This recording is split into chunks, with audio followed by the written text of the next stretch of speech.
एक छोटे से गांव में एक किसान रहता था। उसका नाम रमेश था। रमेश मेहनती और ईमानदार आदमी था, लेकिन उसकी जिंदगी संघर्षों से भरी हुई थी। उसके पास केवल थोड़ी सी जमीन थी, जिस पर वह खेती करता था। हर साल वह अपनी जमीन में अनाज बोता, लेकिन कभी सूखा पड़ता, कभी बाढ़ आती। फसल या तो खराब हो जाती या कम पैदावार होती। रमेश को अपनी फसल से गुजारा करना मुश्किल हो गया था, लेकिन उसने कभी हार नहीं मानी।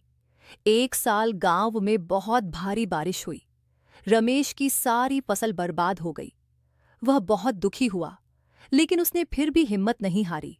उसने सोचा कि अगर भगवान ने एक रास्ता बंद किया है, तो दूसरा जरूर खोला होगा।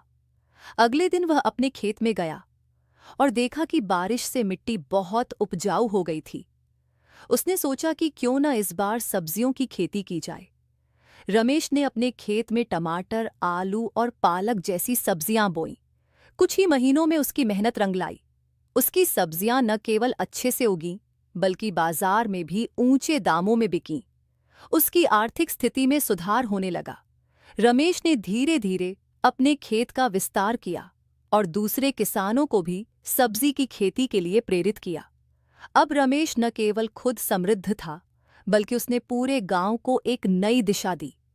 उसकी कहानी से हमें यह सीख मिलती है कि कठिनाइयों के बावजूद अगर हम मेहनत और धैर्य से काम लें, तो सफलता जरूर मिलती है।